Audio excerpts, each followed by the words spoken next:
Znači imali smo priliku da vas vidimo u brojnim pozorišnim i televizijskim ulogama, oprobali ste se kao voditelj jutarnjeg programa. Da li se više pronalazite pred kamerama ili ipak u pozorištu pred publikom? Pa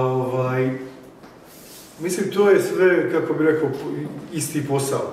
Tako da je to pronalaženje bolje, da li je bolje ovamo ili onamo, sve to nekako isti je posao, samo što nekad se čovjek ako radi na primjer na sceni u ovom pozorištu, a dugo nema nekih projekata na televiziji ili na filmu, onda se uželi toga i obrnuto. Što se same glume tiče, ona je, mislim, jednako, bar meni je jednako to onako privlačno i zanimljivo i interesantno i s ljubavlju to radim i jedno i drugo. Ranije sam nešto mislio kao pozorište, mi je onako, dok sam bio, kad sam završio akademiju i mlad, onako, pa se zaposlili u pozorište, pa onda nema snimanja, pa kao, ajde, ovo je dosadno, ajde da probamo nešto drugo. Međutim, sada kako godine odmiču, tačno se vide neke te nijanse u samoj realizaciji posla.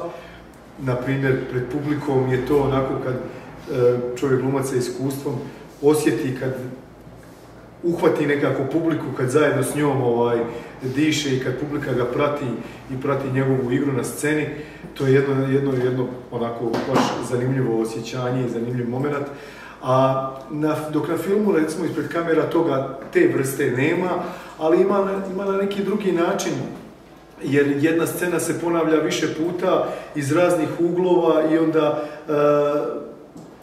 ti kao, da tako kažem, stvaralac, umjetnik u tom trenutku, možeš da popravljaš na licu mjesta stvari dok ti se ne svide. Dok u pozorištu to mora onako koherentno je zajedno sa publikom. Ako se ne varam, jedini ste glumac sa naših prostora, odnosno iz Republike Srpske, koji je bio angažovan čak i u turskim serijama. Ako možete da objasnite kako je uopšte došlo do te saradnje, kakva je razlika između snimanja, recimo, serije kod nas i u Turskoj, kako tamo izgleda set, kako izgleda turska produkcija za koju znamo da je mašinerija na svjetskom nivou. Kakva su vaše iskustva kao glumca, kao člana serije i kako ste, možda i najbitnije, kako ste savladali jezičku barijeru? Pa to je bilo evo već sad davne 2015. 2016. godine, ali eto to je sad, može da bude posebno zanimljivo za nas, jer tek od prošle godine je došla na naše televizije ta serija Kosem Sultan, Veličanstveno proljeće. Dakle, to je jedan serijal koji je svojevrstan nastavak serije Sultan Sulejman Veličanstveni u istoj dinastiji 200 godina kasnije. Zbog njih je interesantna ta Kosem, po rođenju koja se zvala Anastasija, bila je Grkinja, koja je bila jedina žena vladar u Otomanskoj imperiji. Ne direktan, naravno, zbog zakona koji to, ali je nju sultan Ahmed II. Tokom osvajanja grčkih ostrva, njegova vojska je nju povela u njegov harem, ali on se zaljubio, ona je postala sultanija, on je mlad umro i po tadašnjim tim zakonima te imperije otomanske, djeca, odnosno prvi nasljednici su bili zakonski vladari, ali su maloljetni, pa se majka pitala to. I oni to pamte kao, zato to zovu Veličanstveno proljeće, pamte kao jedan blagodatan period, jer je bilo najmanje ratova, a najviše prosperiteta dok je ona bila. Ali eto, ona je bila iz jedne pravoslavne porodice, otac joj je bio sveštenik, ja sam igrao tog oca od te sultanije, te glavne junakinje.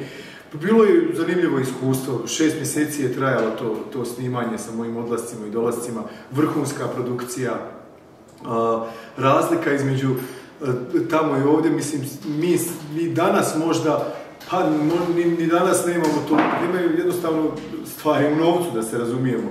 Oni su tada uložili te godine, ja sam čuo neku cifru ovako na setu, da se pričalo oko 80 miliona eura da se snimi, da se uradi produkcija, da se proda serija i tako dalje.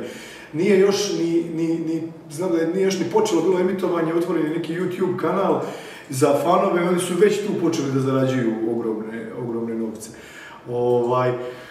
Velika je to, prije svega veliki je to auditorijum za koje se prave turske serije, ogromna je to zemlja i to ide na cijeli Bliski istok pa i cijeli svijet. Što se tiče same produkcije, mislim, sad kad ste mi postavljali to pitanje, meni je pala na pamet ta razlika i to kao jedna anegdota koju sam doživio tokom tog snimanja. Naime, ja sam, na primjer, dan ranije došao ovdje u Banja Luku i bio sam slobodan par dana i sutradan me zovu iz produkcije da li mogu, a ja bio taj dan pijem kafu kući, da li mogu da budem taj dan u jedan popodne u Istanbulu na setu. Ja kažem njima, ljudi moji, ja nisam u toj zemlji. Ne, samo vas provjeravamo da li vi nemate nekih obaveza. Ja sam rekao, nema, mogu da budem. I ajde vidim kako ću. I sve su naravno online, pronašli su preko nekih agencija, vozača, automobil koji me odvezao na aerodrom, bio je let tamo, sve je bilo tačno na vrijeme, nisam ponio nikakve stvari, samo sam došao jer su neki raspored mijenjali, snimio tu jednu scenu i vratio se isti dan nazad. Tako da, u tome je recimo razlika, naravno u novcu nema drugo šta, i organizovanost. Mislim, ja sam imao sreće, to je jedna od najvećih producentskih kuća, Teams Production, tako se zove, u Turskoj, koja radi samo velike projekte. Kako je uopšte došlo do saradnje? Pa to je došlo i taj turski jezik i to sve, to je došlo do saradnje. Moja agentica Anila Gajević iz Sarajeva mi je poslala taj neki casting i ubrzo me nazvala telefonom, sjećam se, onako ja bio u nekoj šetnji i kaže ona, pa vidiš, ovo ti je na turskom, mislim, oni su te vidjeli preko fotografija, preko sajta, pa odgovara im lice, ali kaže, mislim, ja sam njima rekla, ali eto ti, kao, da li ćeš, pa rekao, ne znam, stvarno, ajde dok pročitam, ima kao na engleskom o čemu se radi, šta se dešava, ali se mora snimiti na turskom. I ne znam, turski nikad ga nisam ni govorio, ni ništa.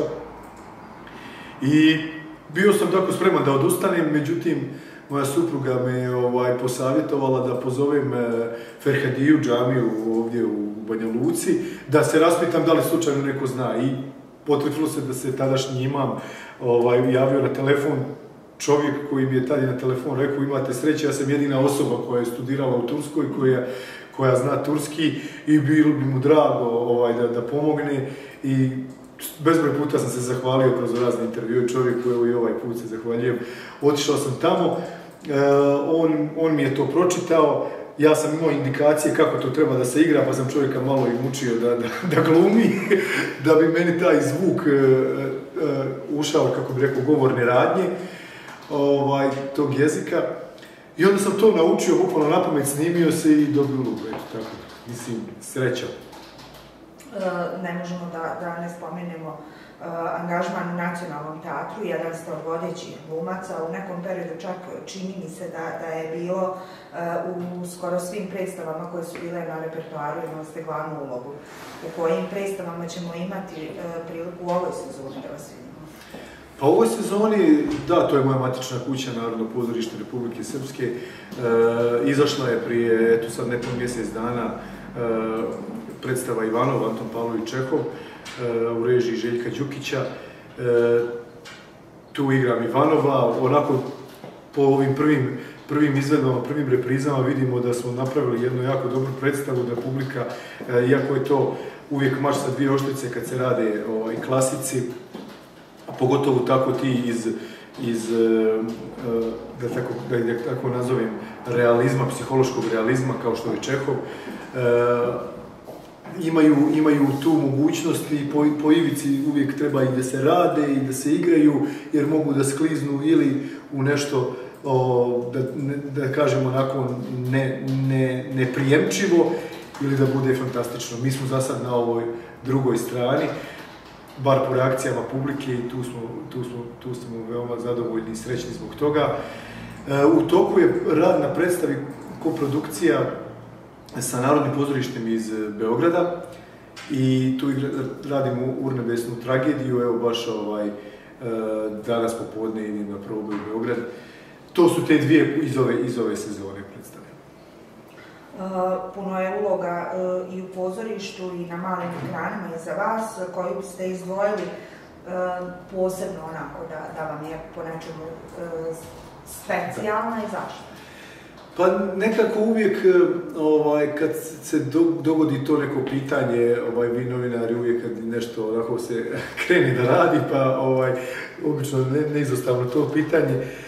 Ne znam, eto kad razmislim uvijek su mi te posljednje koje su urađene onako najveći utisak. Pogotovo još ako su to neke uloge iz, da tako kažem, svjetske literature kao što je Čehov, Ivanov, znači mogu to da izdvojim. Prije toga, naravno, bilo je dosta toga, bilo je tu Hasanaga iz Hasanaginice, onda Hasan iz Derviša i smrt od Meše Selimovića, bilo je dosta, naravno, meni onako lično značajnih uloga, ali sve su opet one, to nije onako neki kliše, glumci obično imaju da kažu sve uloge su moja djeca i onako je to već postalo onako koji neka šala, ali negdje u suštini, u dubini to jeste tako, nećemo reći možda sad kao djeca, nego kao onako sve su na svoj način dragi, jer mi kad dobijemo ulogu i ne sviđala nam se ona, mi nju moramo da je prihvatimo ako smo već ušli u proces rada i nismo odbili tu ulogu, ako smo se prihvatili nje, moramo da pronađemo mehanizme i način da je zavolimo i da volimo i da je iznesemo, jer na kraju publika ipak nas na sceni gleda, ne gleda ni ko je režirao, ni ko je pravio muziku i tako da. Što se tiče serije, filma, isto tako, evo posljednja, da kažem, radimo sad, ovdje snimamo Kožu, to je treći nastavak od serijala Meso, kosti i koža, veoma dobar i uzbudljiv scenario koji je ovaj put Nikola Pejaković, mogu slobodno da kažem, onako krunisao sa tom trilogijom. Tu igram jednu ovako zanimljivu ulogu. Pa eto, to je to u ovom trenutku što mogu da izdvojim sa televizije i pozorišta. Ima li neka uloga koju priželjkujete? Pa ima, naravno. Mislim, ja volim klasike i priželjkujem, baš neki dan sam u Beogradu sa jednim prijateljem, rediteljem pričao i tako, eto. Šekspira bi recimo volio da radim. Mislim, bilo šta, a imam nešto posebno, ali eto da to ne govorim. Jer nekako čovjek, glumac, kroz klasičnu literaturu, mislim, to je nekako neobjašnjivo koliko za taj mjesec, dva, koliko radi, koliko se bavi, ako se suštinski bavi i onako duboko ulazi u materiju i temu, može da napreduje. Dakle, taj napredak je nekako najviše očigledan u našem poslu kad se čovjek bavi klasicima. A na filmu i televiziji, naravno, to je onako, to nekako ide svojim tokom, pa to se i dobijaju ponude, bira se šta će se igrati i to je pitanje trenutka. Ono što posebno treba da naglasimo je da ste pokrenuli školu glume, što je naišlo onako na pozitivne kritike, pogotovo mladih koji se spremaju za akademiju, pa ako možete da kažete o čemu se tačno radi. Pa Studio glume, Studio teatar 078, tako se zovemo, počeli smo sa radom od septembra mjeseca, imamo nekih 50 polaznika naše škole, nas trojica kolega, Vladimir Đorđević, Željko Stjepanović i ja, imamo svi po dvije grupe, s tim što sada imamo još jednu dodatnu grupu koju vodi Vladimir Đorđević. Škola glume, Studio teatar 078, počelo sa radom od septembra mjeseca 2022. godine već, a prije toga dugo se onako stvarala ideja, tražili smo dugo neki prostor gdje to da bude onako u centru grada, blizu, a da bude pogodno za školu. Našli smo jako dobar prostor i opremili ga onako po ugledu na malu scenu Narodnog pozorišta ovdje kod nas. Tako da mogu slobodno da kažem da imamo studio, odnosno školu glume sa scenom od nekih 40 mjesta koje onako kao učionica može da nam pozavidi bilo koja akademija u okruženju, jer je to samo namijenjeno za polaznike škole glume. radimo nas trojica, kolega Željko Stjepanović, Vladimir Đorđević i ja, imamo po 2 grupe, nekih 50 članova.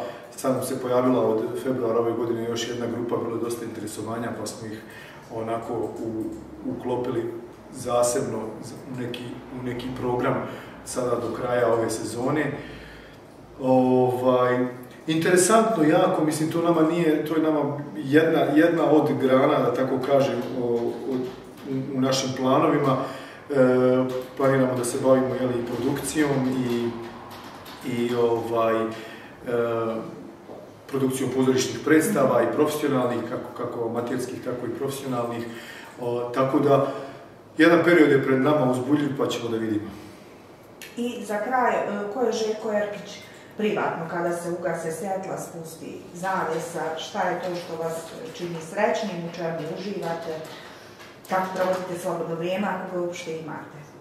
Pa, kad imam slobodnog vremena, onako, to je jednostavno, kako da kažem, obično neko vrijeme koje provodim sa porodicom najviše, ali to kad ste mi pitali, evo sad prođe mi ovako kroz glavu, kad to sve, ovako, taj javni život i obaveze prođu, ja imam jedno malo imanje tu van grada, tu najviše volim da boravim i radim te neke seoske poslove, kako bi rekao, okopavam voćke, orezujem voćke, šišam travnjak, u garaži nešto majstorišem, to me onako opušta i to volim da radim. Super. Sad, nevezano ovo ti nisam od pitanja, ali pripremam nešto i za Vaskrs, je li ima nešto specijalno što Erkići radi za Vaskrs, neki običaj koji... Osim okretanja jagnjeta, pa nema ništa specijalno, u skladu sa tradicijom. Slavimo i gledamo baš, tako sam ja odrastao, tako me pokojna majka vaspitala. Recimo, mnogi ljudi, to je nekako u zadnje vrijeme trend za te velike naše praznike, da tako kažem, putuju, što također nije loše, ali nekako sam ja odrastao na tome da baš možeš sve vrijeme da putuješ kad su drugi dani u pitanju, a kad je Božić, kad je Vaskrs u pitanju, tad budi kući s porodicom. Tako da smo tu. To je to? Da. Je li ima nešto da... Nema ništa. Jesi za kafu, jesi za...